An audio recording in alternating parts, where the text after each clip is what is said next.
It's the 75th anniversary of the NBA, and there's a chance the Milwaukee Bucks will repeat this season. But honestly, the field is wide open. It's anybody's game. But we're not here to talk about standings and odds. Let's talk about the more exciting side of the NBA season. This is Sports Curious, presented by Last Night's Game. I'm your host, Amy Butchon-Siegfried. And this week, we are talking about hitting the hardwood. Yes, the NBA basketball season, which starts on Tuesday, October 19th. As I mentioned in our intro, there's a chance that the Milwaukee Bucks could repeat their championship from last year, but the field is truly wide open. But we're not here to talk about all of that. We're here to talk about the fun stuff. So with that, let's get started. We talk fashion first, always. League-wide, teams will wear 123 different uniforms this season, with each team receiving 4 jersey additions: the association jersey, icon jersey, city jerseys, and the statement jerseys. 3 of the original NBA franchises, the Knicks, the Warriors, and the Celtics, will wear a 5th classic edition uniform, minus those shorty shorts. On those wide variety of jerseys that you'll see on the court, you'll also see jersey sponsorship patches. The patches, which are now commonplace across the league, started in 2017 and have generated more than $150 million in operating revenue for the league. Do you ever wonder where all the money goes from the fines handed out to the players and coaches? Well, to charity. Half of the money goes to the NBA for distribution to its official charitable partners. The other half goes to the NBPA's, or the National Basketball Players Association, nonprofit, the NBPA Foundation. Some years, the donations to the NBPA Foundation have totaled between $2.5 to $3 million. The funds go to furthering the sports and assistance to individuals, communities, and organizations, and sometimes that's globally.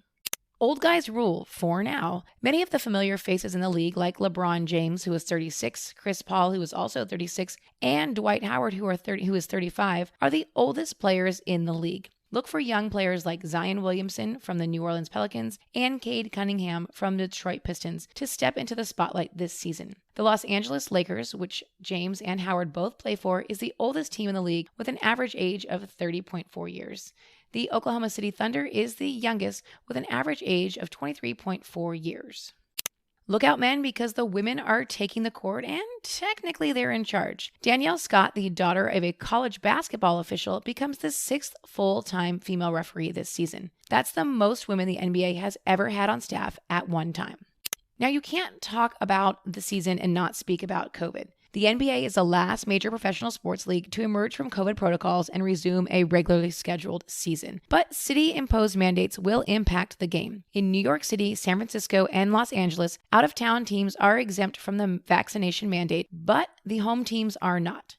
You've likely heard about Brooklyn Nets' Kyrie Irving and how he can't even practice with his team until he's vaccinated. While Irving's story may be the loudest, the league is 95% vaccinated. Well, that's it for this week. Thank you so much for joining us. I have a few little nuts and bolts to help you piece together this season. If you're not familiar with the NBA, we'll call it a bonus on this one. 30 teams will play 82 games, 41 at home and 41 away. At the end of the season, the top 6 teams in each of the 2 conferences will claim a place in the playoffs. The 7th through 10th ranked teams will compete in a play-in tournament for each conference's 2 remaining playoff spots. Now, that's a lot of numbers, so head on to lastnightsgame.com if you want to check that out. And for the record, LeBron James thinks the play-in tournament is stupid, and he said whoever created that should be fired. So there's that. But what you should know is more than half of the league makes it to the playoffs. Did you learn something new today? Awesome, great. That's the whole point of us being here together today, is to give you something interesting to talk about when it comes to the world of sports. It doesn't have to be about the Bucks repeating or who's ranked the highest. That's not what it's about. It's about the conversation starters you can have about this largest female staff the NBA's ever had. That's awesome. So those are things to keep in mind when you dive into conversations with your favorite basketball fans. If you like the free content you receive every week, head on over to wherever you get your podcast and hit that subscribe button. We'd hate for you to miss an episode. Of course, the best thing you can do for your favorite podcasts, like this one, is write us a review. Thank you so much. We make sure to read those, and we can't wait to hear what you have to say. As we all know, holiday gift giving is right around the corner, and we have exactly what you need for everyone on your list at lastnightsgame.com. Head on over to our merch store by clicking that shop button. There you'll find a little something for everyone in your life, including your favorite toddler who can do epic or, that tailgate legend in your life. Of course, we have my favorite and our bestseller, the Winebacker. Great t-shirt, always a lot of fun, gets a lot of people talking. Use promo code SportsCurious for your listener discount. With that, we'll see you here next week for another episode of Sports Curious. Thanks so much for joining us. Stay safe, friends. Wash your hands.